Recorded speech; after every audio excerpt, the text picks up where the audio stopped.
ჩემთვის მართლა რთული წარმოსადგენია ახალი წლის ღამეს. მაშინ როცა ჩემი გული არის ესეთი დამძიმებული, როგორ შეიძლება ვითამაშო დავდგე სცენაზე და ვთქვა რომ ყველაფერი კარგად არის, გილოცავთ ახალ წელს, მოდი ახლა ვიმღეროთ, გავერთოთ, შევხვდეთ 2025 წელს. კონცერტების უმეტესობა ან გაუქმებულია, ან განუსაზღვრელი ვადით გადადებული. შეკრების ადგილი ახალი წლის ღამესაც რუსთაველის გამზირია.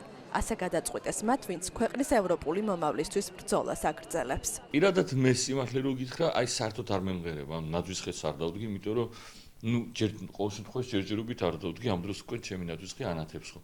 რაღაცნაირი განწყობა, იცით, აი სევდიანი, გაფრაზებული, არც მეღიღინება სახლში, არც სწორია, თან უხერხულია. თან ჩემ თავთან ვეღარ ვიქნები რაღაცა ისე, ჩემ თავსაც ვეღარ შევხედავ თვალებში ვერასდროს.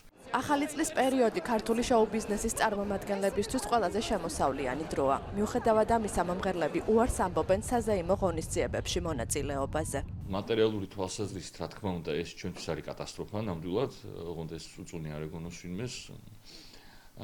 ბევრად უფრო მეტია და ბევრად უფრო მნიშვნელოვანია ჩვენი ქვეყანა, ვიდრე დაუშვათ სხვა ჩვენი რაღაცები.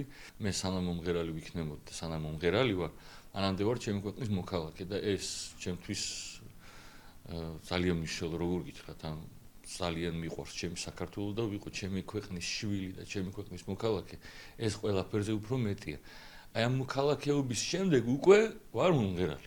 ისტორიული კურსის დაბრუნება ის მთავარი მოთხოვნაა, რომლის გარშემოც საზოგადოება გაერთიანდა. ბრძოლის გადადება კი დღესასწაულებზე შეუძლებელია.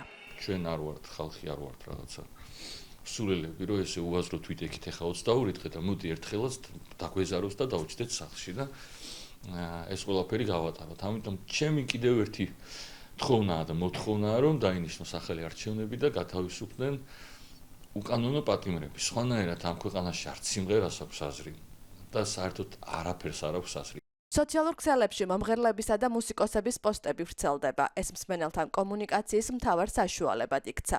ყველამ ასე გაიგო, რომ ახალ წელს არც თამა დაიქნება. დღეს გვაქვს სიტუაცია ესეთი, რომ ციხეში არის ბევრი უსამართლოდ დაჭერილი ნაწამები ადამიანი, რომელიც დღეს ციხეში უნდა შეხვდეს ახალ წელს. ამიტომ ეს არის ის მინიმალური სოლიდარობის ფორმა, რაც შემიძლია მე გამოვხატო მათ მიმართ და მე დავპირდი კიდეც, რომ ყველა დათმობაზე, რომელსაც სამმართველო იზამს, მე აუცილებლად ჩავატარებ თითო კონცერტს, თითო დათმობაზე, რომელსაც დაუთმობს ამ ხალხს, რომელსაც პროტესტი აქვს ამ ყველაფრის მიმართ. პირობა დადებულია, მაგრამ თვითგამოცხადებული ხელისუფლება დათმობებზე წასვლას არ აპირებს. მართლა არ ვიცი, რას იზავს ხელისუფლება, როგორც გითხარით.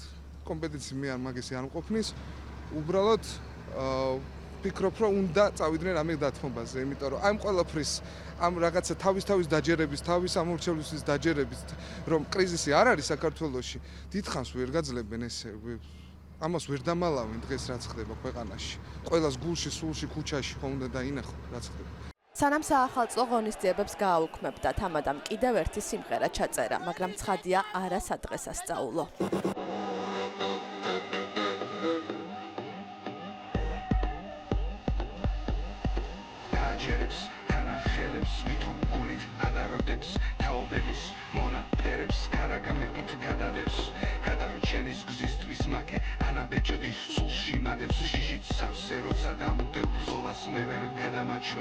ცოლას მე ვერ გადამაჩვევ. აი რა мотиваციით დაწერე? ყველაფრის мотиваციით, საერთოდ, მთელი ბოლო 200 წლის мотиваციით. რაც გადაგვხდა ქართველ ერს. არა მარტო დღეს ეს ქვეყანა, ეს სიმღერა ალბათ ყველაზე არის, ვინც რეპრესიების მსხვერპლი გახდება, ვისაც რეპრესია თავის კლანჭებში ახებს, აუცილებლად ყველაზე არის. აქ დღეს არ არის პოზიციაზე, მოტყუებულზე თუ სიმართლეში მჯდომ ადამიანზე. ეს სიმღერა არის ყველაზე, რომელსაც ტოტალიტარიზმის კლანჭები შეეხება. ეს მათ ვინც ახალ წელს სიმღერაზე უარი თქვა, ახლა საზოგადოების განსაკუთრებული მხარდაჭერა აქვს. ამ მომღერლების რიგებშია ლელა წურწუმიაც, რომელმაც 10-ობით კონცერტი გააუქმა. ახალ წლის ღამეს უნდა ყოფილიყავით ბორჯომში კრონპლაზაში, მქონდა შეკვეთა კონტრაქტი გაფორმებული, მე გადახდილი და შემდეგ კიდე ერთი ძალიან მნიშვნელოვანი იმედი იყო 2 იანვარს ბედობაზე მონოპოლში, რომელიც რა თქმა უნდა არის. მიზეზი ამ კონცერტების გადადების პირველ რიგში არის ის სიტუაცია, რაც დღევანდელ დღეს არის შექმნილი. ფიქრობთ, რომ ამ დროს და ვალდებულებიც ვართ, რომ ნამდვილად სასიმღერო საქმე ჯერჯერობით არ არის. ჩვენ არც ბიუჯეტური ორგანიზაცია ვართ, არც რაღაცა მთავრობის კეთილგანწყობაზე ვართ დამოკიდებული, ვართ ჩვეულებრივი ადამიანების, რომლის უმეტესობა დღეს ქუჩაშია. კონცერტები ამ შემთხვევაშიც იქამდე გადაიდო, სანამ ქართული ოცნება ერთად არ გაათავისუფლებს როგორც ჩვენს სამშობლოს, ასევე მისი ევროპული მომავლისთვის მებრძოლ უკანონოდ დაკავებულ ახალგაზრდებს. ყველაზე მნიშვნელოვანი რაც არის, ჩვენი ოჯახი და ჩემი ირგვლივ დიდი წრე ყავს ძალიან, გამომდინოს იქიდან, რომ თავარია ქვეყანა დალეგდეს. ქვეყანა რომ დალეგდეს, ეს ადამიანები უნდა გამოუშვან ციხიდან, ჩვენ ესე გვესმის და მე კონცერტებიც იქნება და ყველაფერი იქნება. ეს ის პროტესტია, რომელმაც ყველა გააერთიანა. ისინი, ვინც მუსიკას უსმენს და ისინიც, ვინც მუსიკას ქმნის, 20 დღეზე მეტია დედაქალაქის მთავარ გამზირზე, მთავარ ბრძოლაში ერთად დგანან. როდესაც სახელმწიფო არის მთავარი და სამშობლო არის მთავარი, იქ სხვა ყველაფერი გვერდზე იწევს და ეს არის მთავარი მიზეზი და ერთადერთი მიზეზი, რომ როცა მოგვარდება ჩვენი სახელმწიფოებრიობის და გადარჩენის ამბავი, მე უფრო მაგრად ვიმღერებ და უფრო მაგრად კონცერტებს ჩავატარებ და მე გულსაც უფრო წაემღერება რა და წაერებება. ეხლა ცოტა არ არის განწყობა შესაძლოა. მუსიკა ყოველთვის იყო ამერის იდენტობისა და განწყობის გამოხატვის მთავარი საშუალება. ასეა ახლაც.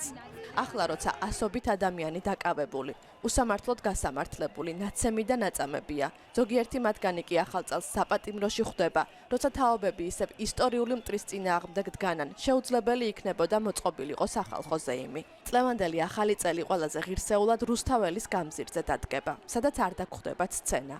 არ იქნება მუსიკალური ნომრები, მაგრამ იქ იდგება ყველა, ვინც ყველაფრის მიუხედავად სამშობლოს მომავლისთვის ბრძოლა აირჩია.